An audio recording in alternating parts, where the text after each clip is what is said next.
Melissa Moore. I'm the executive director of Karuna Training, but that's really not what I am. I'm just teaching and learning, just like you, how to stay open in my heart. I'm a long-term practitioner over 40 some years, and I can tell you that this is hard stuff, especially in these days. What you spoke of, we can get so, I'm about to go on retreat next week, which I'm so looking forward to unplugging from all the electronics. That's how I get centered, and I do it a couple times a year. But that's extreme, that I have to do that to be able to get myself totally in balance. And I just think that's kind of the times that we're living in, and it's an incredible privilege to get to go offline. But today, I want us to lean into this conversation around vulnerability. Let's just pick up the notion of vulnerability first, because let me talk a little bit about it. I think everyone's quite familiar with it in terms of how we stay open to that shaky feeling that starts to arise when certain emotions seize us. That can be anger, it can be political things externally, it can be, sadly, it's sometimes ironically hardest to stay open with the people we're most connected to. Sometimes the people we know the most, we can become more shut down. So we all have strategies of what we do with our vulnerability. Sometimes we suppress it, we stay busy so that we don't have to touch it. Um, or sometimes we're very busy managing the perception of ourselves, like with our bosses or with our friends, and so we don't speak up when we feel vulnerable because we don't want to rock the boat or we don't want to upset other people. And so we can become very avoidant and habitual in that. Or we can have all kinds of habits that we form, like withdrawing from people, going in, nobody loves me, I'm not good enough, all these self-talks that we can get into, when really our vulnerability from a contemplative psychology perspective is a portal to our greatest strength, which is our heart tenderness, this visceral feeling of tenderness that is a birthright. Babies come with it. They're so tender, they're so needy. And we're all so afraid to hold on to that and to touch that part of ourselves when that is the portal to our greatest strengths. That is the portal to in contemplative psychology, we talk about basic sanity, our capacity to be human and to recognize vulnerability in humanity, to recognize that we don't all have it together, to recognize that we're not in charge, to recognize that it's an unpredictable time and people are unpredictable. And that's scary. But to step forward and get up in the morning and go forward, we have our ways of dealing with our vulnerability. And a lot of them are habitual, but they're also strengths. Sometimes we need, because life is hard or we're going through certain things, we develop strategies that are actually smart until they don't work anymore. So let's talk about strength for a moment. It's to be able to access the resources that we already possess. Beautiful. Yeah, abilities, resources, knowledge, resilience. This is another word for strength. Grounded, unshakable. That's interesting because sometimes in our vulnerability, we are shaking. I mean, sometimes we are, and actually to feel that is strength. So what I'm talking about when I talk about strength is the strength of mind to stay present and open. The strength of mind to be present, even when we don't feel like it, when we want to run from the room, when we want to do what we normally do, just the way in which we cut off and feel separate from. Strength is the ability to stay connected, to stay open, to stay available. So I think of like my husband, sometimes we have arguments about the stupidest things, really. It's really always about territory, I'm pretty sure. But but really we get into these things and then occasionally, I'll look up at him and he's so upset and he's so vulnerable. And I notice like, oh my God, this is so stupid. Like I really love him. actually. Now, I can, sometimes when I'm strong enough, I might say, this is dumb. I love you. Let's go. Let's move to another channel on this conversation. Can we? But it takes me being vulnerable, and then it moves us into a conversation, right? Or not. There's never any guarantees with other people. But strength is to come present and to feel what's going on. In the way sometimes when we, there's lots of things that come up. So I recently did the most amazing thing in Denver, Colorado.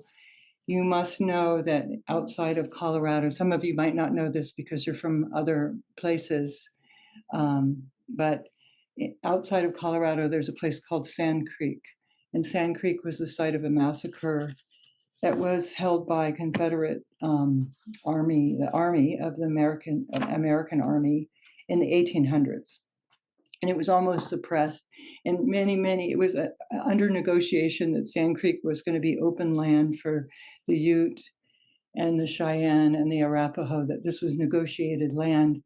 And then the Confederates came and went there and just wiped everybody out. Children, some people escaped, children, families, but like thousands of natives were killed. So there's blood on the ground here.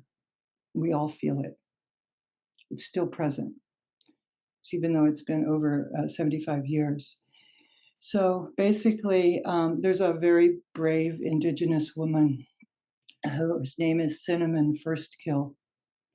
And she's a Native woman, and she comes from a descendant who escaped Sand Creek Massacre. And so she's very determined with indigenous wisdom, which is what contemplative psychology is really drawing from Tibetan Buddhist indigenous wisdom, of understanding that emotions are there for a reason and that we have to feel them. So she created a play called Breathing Healing into the banks of the Sand Creek. And it was for white people, white ancestry. And we were all drawn together near Sand Creek, where the Confederate Army gathered actually on the land. And we were indoctrinated by actors as if we were the Confederate Army to go in and slaughter the Indians. And then we were taken on a bus, and then she guided us in these meditations. And the meditations were about feeling in order to heal, to be present for the vulnerability of our ancestors, in white bodies, we carry that, right? And she kept taking us to different sites, and different enactments were happening. And it was at the end, we did a big ritual. And I realized, now I've been doing a lot of work with Eduardo Duran, who's also Native, and various other Native people, that we understand this notion, and this is very contemplative psychology, to feel is to heal, to stay present with the energy as it's arising, and to stay conscious and awake to the pain is actually healing and compassionate healing. And, we always think, well, what can we do? We can't give back the land, but we can be present and we can feel all of it and be courageous enough. That strengthens us inside. So if we think about, where our exits are, and Karuna Training is all about exploring our relationship to energy, emotional energy, not just our emotional energy, but the energy of the world, the invisible energy that we take for granted, the energy of the elements. When the elements come together, there creates a lot of energy, right? The wind and the fire and the rains and the waters, all of that is energy that we're swimming in. It's our birthright to be connected to that, to understand it. But we've really been conditioned out of that kind of, we turn on the weather, right? How many times do you go to your weather app to figure out what's going on with the weather instead of walking outside? It's just so interesting. Like, we're so digitally driven these days. And I count myself in too, very much. So sometimes, the energies that we're getting to know internally, emotional energies, are like anger. Sometimes anger can be hot or cold. It's always ruled by justification, anger. It's like we're right already. So we know we're right and we can chew on that and be right in our heads. But to feel anger, to drop into the body and feel the anger, takes a lot of vulnerability and strength of mind, because you let go of the story and you just feel what your body's vibrating on, and it's incredibly vulnerable. There's always just a sea of a reservoir of sadness underneath. Or let's take passion. When we get fixated on something, or we're in a consumer mind, or all we want to do is like consume, whether that's with food or substance or addiction or whatever it is. What is the vulnerability under that? I have to think about that. There's always some longing. We're trying to plug in the hole, the loneliness, the sadness, the disconnected. And so, that's no, it's a scratch that cannot be, the itch that cannot be scratched, that passion. But to be vulnerable enough to feel it, what is it? And it's a lot of heartbreak often. But there is so much strength and compassion in that. And then the hardest thing, I'm talking about the three poisons of passion, aggression, and ignorance. Ignorance is a really hard one to get our minds around, because you don't know what you don't know. And most of the time we prefer not to think about it. You know? So ignorance is very tricky. We have employed space to shroud ourselves from ourselves, right? So we employ the element of space just to ignore ourselves. And usually underneath, we do that for intelligent reasons, because there's a lot of hurt. And sometimes we carry trauma. And sometimes we carry ancestor trauma.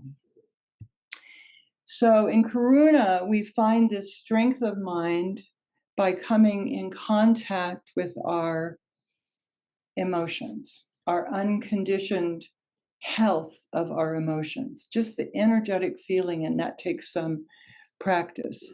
So I'd like to spend a moment in a little guided meditation so that we can get out of the head and into the body. And I'm going to guide a meditation around our body, speech, and mind, just to come present with what we're sitting with right now.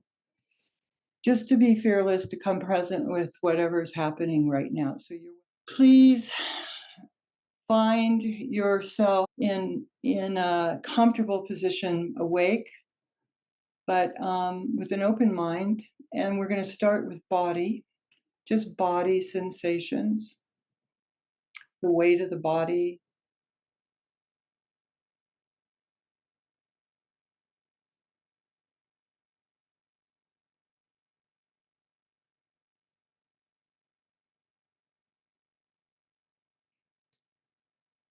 the space around you.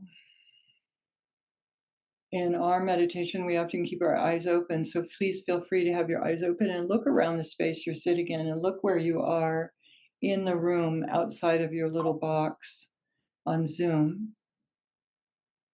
And just notice if this space that you're sitting in supports relaxation. And if it doesn't, then please put yourself in a state that does support relaxation, so you can really ground yourself in your body. Body has weight, and it has sensation in all the organs, and it has breath.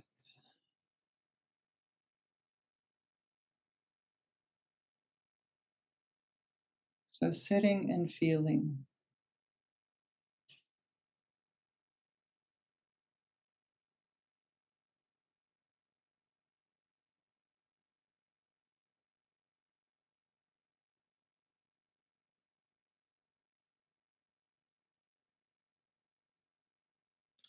And then do take your attention to your breathing. Breathing is the speech aspect in this practice, because it's that which exchanges with the world.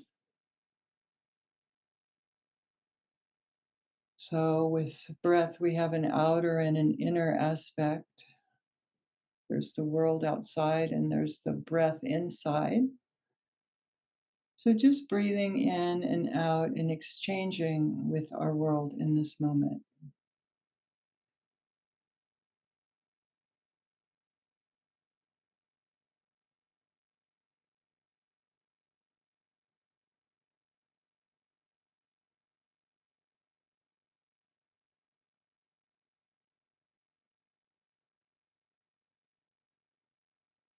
with speech, with breath, we also get emotions.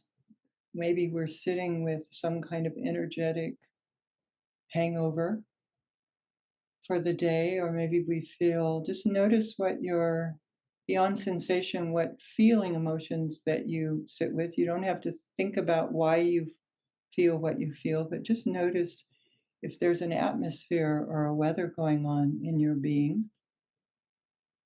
Just notice what that is.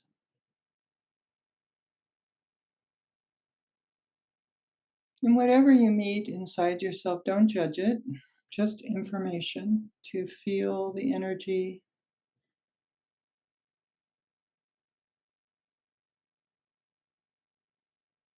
And that's body, speech, and mind.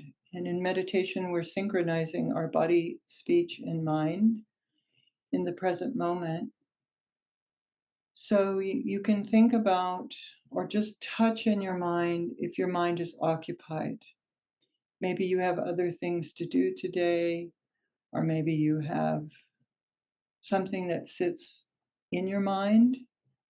Just notice that and come back to your breathing in space. Just notice the atmosphere if your mind is occupied with something.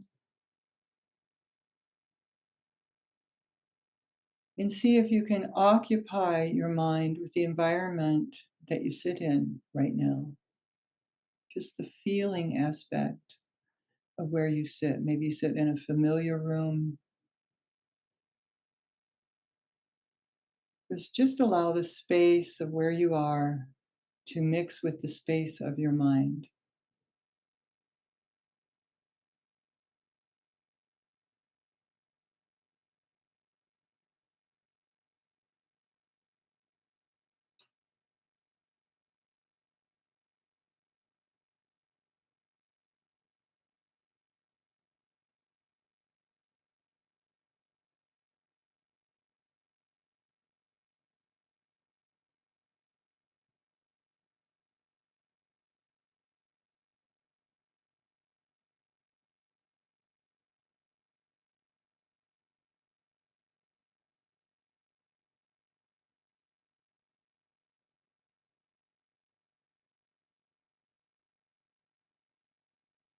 So now I'd like you to take a little microscopic temperature of your state of mind in your body, speech, and mind.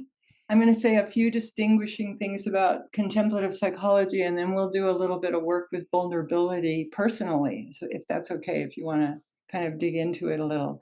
But let me give you some background about what's holding, why I'm celebrating all these different moods, because I understand that the mind and emotions, the energy, the speech, and the body are all in one thing. And that we, in Karuna training, we separate them out in order to just understand these components, but we also understand that they're never separate. And so the whole purpose of meditation is that we learn to synchronize that body, speech, and mind. And often when we do that, we touch our vulnerability. That's just what comes up because that's what we're avoiding. So it's such good news when you see your overwhelming thoughts and you see these things. It's like, what's true? Wonderful to touch that. How refreshing. Instead of just candy coating it over or distracting ourselves, we're coming into contact. And we call that basic sanity. When we come into contact with things as they are, we're touching basic sanity. It doesn't always feel good. It's not a nice thing always. It can also be painful and sad. This capacity to come back to the present moment, to bring ourselves into our body, into our speech, and into our mind, which takes practice, actually, strangely, that is our grounding force. That brings us home to our most powerful resource in ourselves, which is our heart.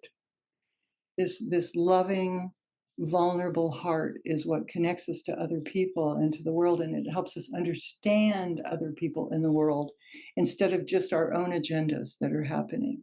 So it brings us out of ourselves. So synchronizing body, speech, and mind, one of the major tenets of contemplative psychology is that we possess this basic sanity, and we talk about it sometimes as intrinsic health. or unconditioned health. It's not like, you're healthy, even there's a healthy way to die and there's an unhealthy way to die. And they're both, they're, it's on a spectrum here of how we move through the world, even when we have unbelievable suffering and calamity. How we maneuver through our lives has to do with our basic sanity and our capacity to be present. The second distinguishing aspect of our work has to do with this notion of speech and our interconnectedness. We talk about that as exchange, the capacity to feel the experience of another. So we feel the experience of others whether we want to or not. A lot of times we're defending ourselves not to feel, but it happens. It's in our DNA to feel the experience of others. That's why movies work so well. Sometimes you get lost in the characters and you are the characters in those moments, right? Because of this capacity within us to exchange. It is the basis of our compassion, our capacity. If someone cuts in front of us on the highway, we might get angry. But if we sit back and step out of our discomfort, or even come present with our discomfort in the middle of a traffic jam and look around, we'll notice that everyone there is in the same agitated state. We have that capacity to feel that, right? And so the whole thing of contemplative psychology is coming present and also widening our mind to include others through exchange. And then later, a third component of contemplative psychology is we work with that exchange and we begin to offer ourselves to the world and to others as a vehicle of basic sanity. And we call that compassionate exchange. So, how we show up in our life actually has impact on the world. It has impact on the people in the environment that we interact with, but it also affects, I think it affects more than that, because I think we're an interconnected society.